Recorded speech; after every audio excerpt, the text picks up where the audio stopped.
قرآن و حدیث کی روشنی میں ارشاد فرمائیں کہ بیعت کرنا اور بیعت ہونا ضروری ہے یا کہ نہیں؟ میرے نزدیک ضروری ہے، البتہ بیعت عام طور پر جو آپ حضرات سمجھتے ہیں وہ بیعت ہے پیری مریدی کی، ارشاد و اصلاح، کسی شخص سے اپنا ربط قائم کرنا کہ یہ شخص اللہ والا ہے، نیک ہے، متقی ہے اور یہ دین کو سمجھتا بھی ہے، تو میں اپنے آپ کو اس کے ساتھ اٹیچ کر لوں، یہ مجھے رہنمائی کرتا رہے گا، یہ کام ٹھیک ہے میں کر لوں، یہ کام غلط ہے مت کرو وغیرہ وغیرہ، یا میری روحانی جو ہے ترقی کے اندر مجھے کچھ تجویز کرتا رہے گا، میں کیا ذکر کروں، کس طریقے سے کروں وغیرہ۔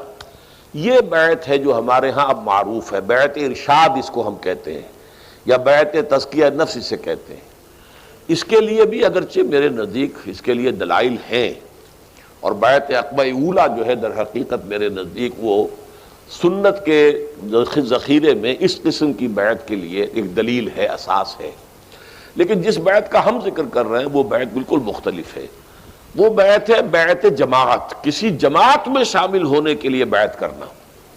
کہ آپ جو حکم دیں گے میں مانوں گا، بشرطے کہ شریعت کے خلاف نہ ہو، باقی میری رائے اس کے خلاف بھی ہو تب بھی مانوں گا۔ اس کا اصل تعلق اس سے ہے کہ اگر آپ یہ سمجھتے ہیں کہ اللہ کے دین کو غالب کرنے کی جدوجہد کرنا فرض ہے، اور ہے، بدقسمتی سے یہ ہمارے ذہنوں سے نکل گیا ہے لیکن ہے فرض،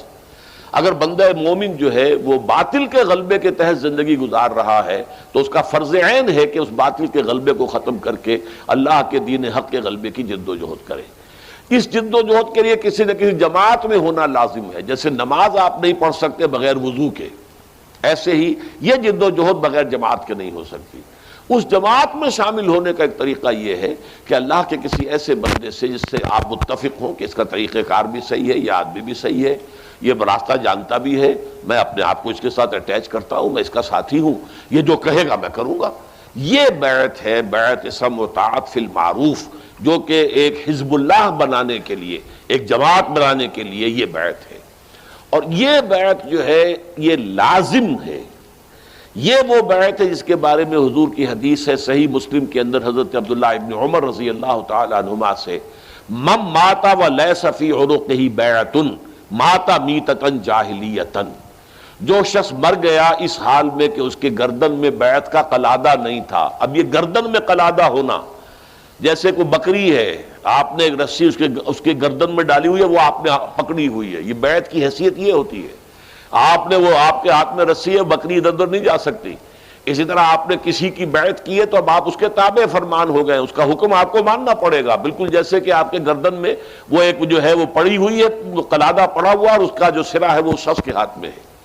تو جو شخص مرا اس حال میں وَلَيْسَ فِي عُنُقِهِ بَيْعَةٌ، اس کی گردن میں بیعت کا قلادہ نہیں تھا، فقد مات میتۃ جاہلیۃ، تو وہ جاہلیت کی موت مرا ہے۔ لیکن اس حدیث کو میں جو اس کی وضاحت کرتا ہوں وہ یہ کہ دو ہی شکلیں ممکن ہیں، یا تو مثلا جیسے ہمارے پڑوسی ملک افغانستان میں کہ ایک ملک ایسا ہے جس میں کہ بیعت کی بنیاد پر نظام حکومت قائم ہے، اب وہ امیر المومنین ہے ملا عمر صاحب، ان کے ہاتھ پر بیعت ہے، یا جیسے کہ حضرت عمر فاروق کے ہاتھ پر بیعت تھی، حضرت ابو بکر کے ہاتھ پر بیعت تھی، حضرت علی حضرت عثمان کے ہاتھ پر بیعت تھی رضی اللہ تعالیٰ عنہم اجمعین۔ یا تو یہ بیعت ہوگی، اچھا فرض کیجئے نظام نہیں ہے، نظام باطل کا ہے، سیکولر نظام ہے، ملحدانہ نظام ہے، کافرانہ نظام ہے، تو وہ اسلام کا نظام کیسے آ جائے گا جب تک کہ جد و جہد نہ ہو؟ جد و جہد کیسے ہوگی جب تک جماعت نہ ہو؟ تو جو جماعت کا امیر ہوگا اس سے بیعت کی جائے گی۔ تو ظاہر بات ہے دو کے سوا تیسری شکل کوئی نہیں، یا تو اسلامی نظام قائم ہے